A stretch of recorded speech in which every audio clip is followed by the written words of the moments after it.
Olá, pessoal! Segue mais um pet para vocês. É o pet 6, semana 2. E essa semana a gente vai falar sobre um artista, tá? Um escultor brasileiro muito bacana. Como de praxe, nós vamos ler o texto juntos, tá? E eu vou ler as questões dessa semana para responder semana que vem. Vou responder no final desse pet as questões da semana passada. Então vamos lá? Conhecendo as esculturas de GTO, o artista de Minas Gerais para o mundo. Geraldo Teles de Oliveira, o GTO, é um dos mais famosos e importantes escultores mineiros. Ele nasceu na cidade de Itapecerica em 1913, mas ainda criança se mudou para Divinópolis. Autodidata, antes de se tornar escultor, foi servente pedreiro, guarda sanitário e guarda noturno. Seu primeiro trabalho surgiu de um sonho, em 1965, e a partir de então ele passou a considerar suas obras como um legado divino, uma missão. GTO passou a infância e a juventude em Divinópolis. Aos 28 anos, mudou-se para o Rio de Janeiro, onde trabalhou como moldador, funileiro e fundidor.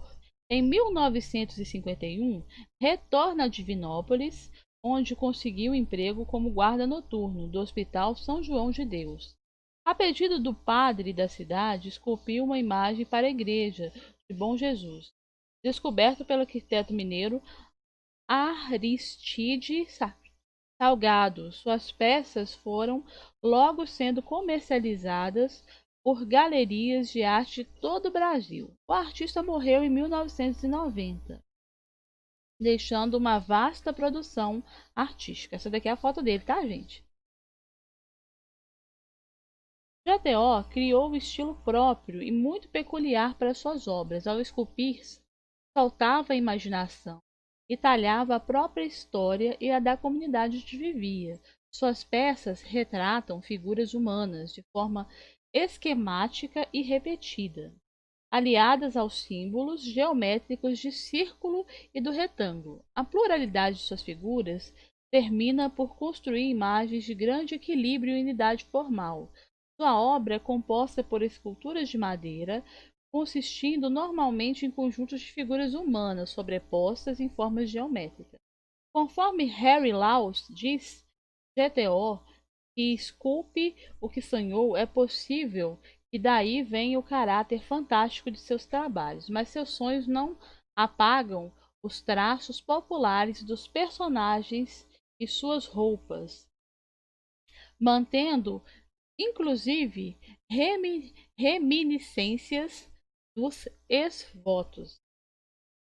Lélia Coelho Frota observou uma emulação entre a abstração e a figura da construção de sua linguagem plástica. A multiplicidade de elementos figurais resulta numa trama unissoma que as absorve no ritmo dos cheios e vazados. Para a crítica, a sobreposição das figuras em diferentes orientações, formando elos infinitos, sugere ambivalência e inversões de opostos. Tá? Isso daqui é um trabalho dele, né? Nas rodas vivas de GTO, o centro é comumente sugerido, mas quase nunca configurado.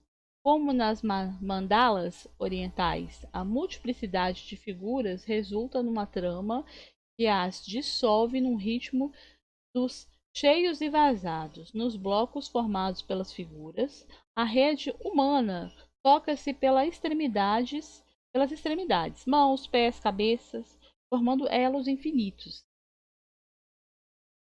A mão espalmada ou tocando outra figura é o grande elemento de ligação entre os corpos. A riqueza de detalhe é tanta que ainda impressiona colecionadores no Brasil e no exterior.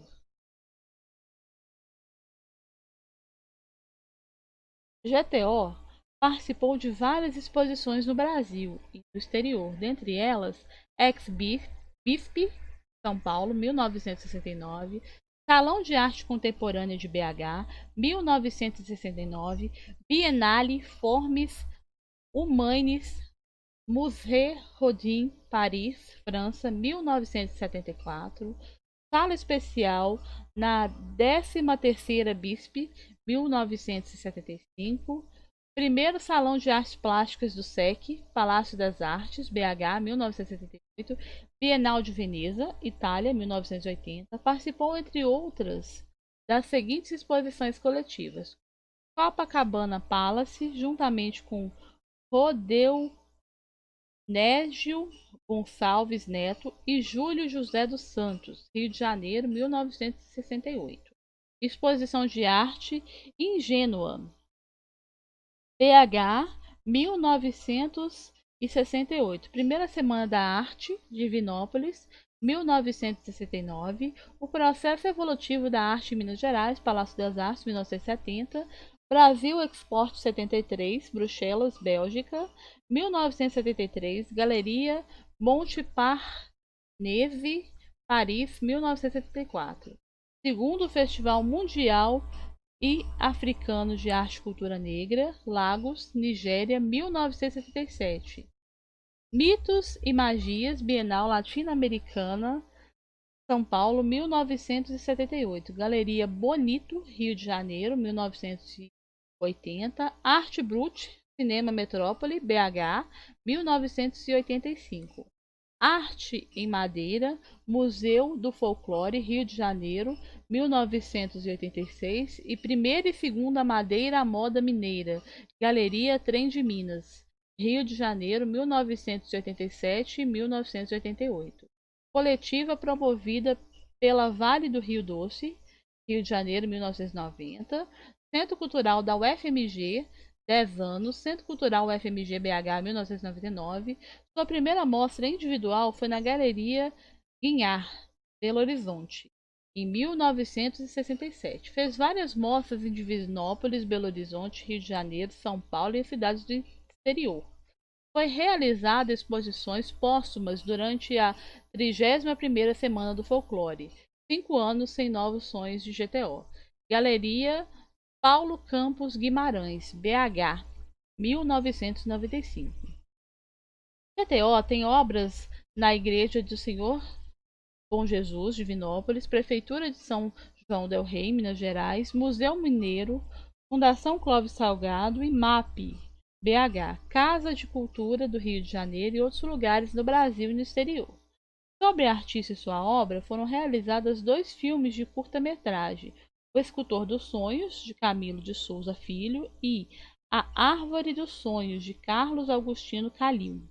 Em 1977, a empresa brasileira de Correios e Telégrafos lançou um selo postal vinculado a um de seus trabalhos, dentro da série dedicada ao segundo Festival de Arte e Cultura Negra e Africana.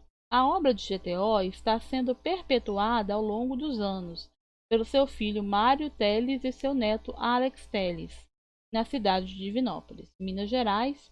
Ele tem um museu de propriedade particular, que é também a casa e oficina, com diversas obras e muita história. E algumas obras dele, tá, gente?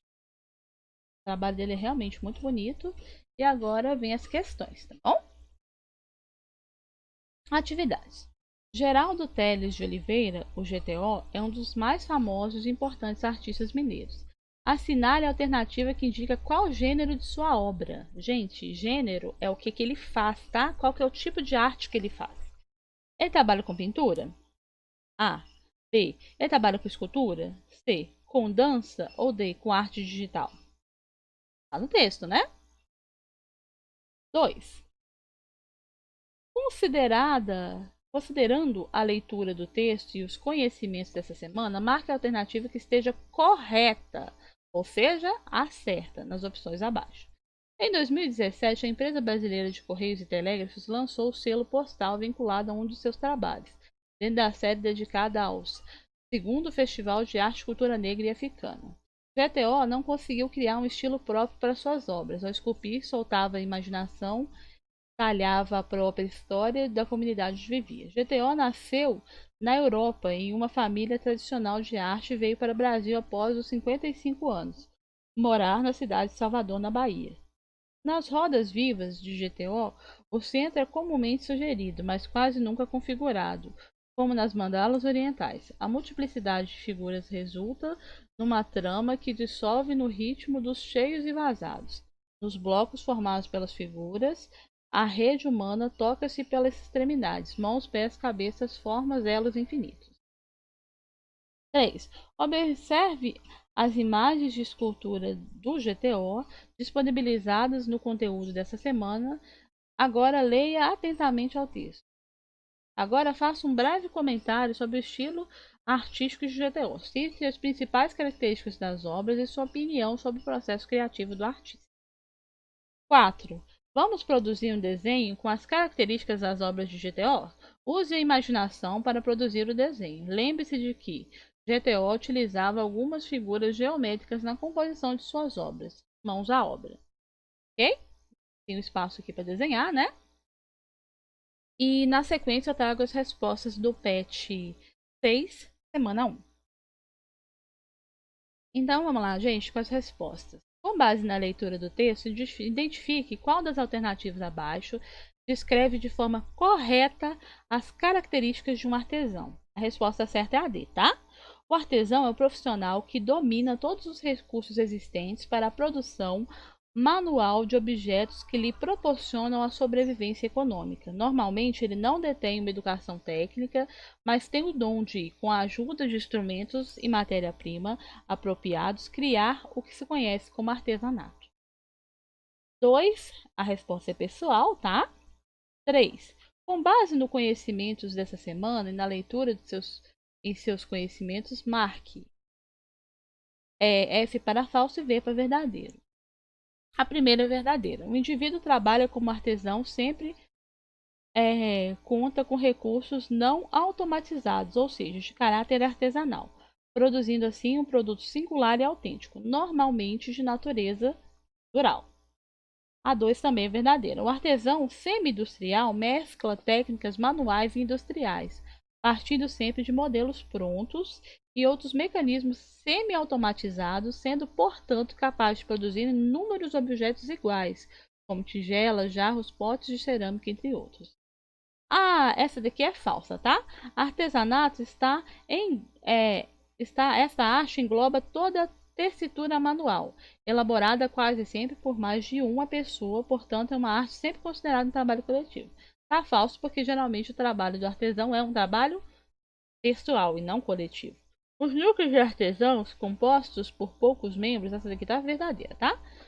Os núcleos de artesãos compostos por poucos membros, aos quais possuem em comum o desejo de ampliar e aperfeiçoar o saber artesanal. Eles desenvolvem ações como administração, elaboração, disseminação, inserção no mercado de trabalho e educação, tudo ligado à produção artesanal. Tá certo, né? É isso mesmo. Então, a resposta correta aqui é a D, porque a 1 é verdadeira, a 2 é verdadeira, a terceira é falsa e a quarta é verdadeira. Ok? E para essa semana era isso. Para a semana que vem eu trago o PET 5, o PET 6, semana 3, e as respostas do PET 6, semana 2, ok? Um beijinho para vocês, bom restinho de semana e até semana que vem.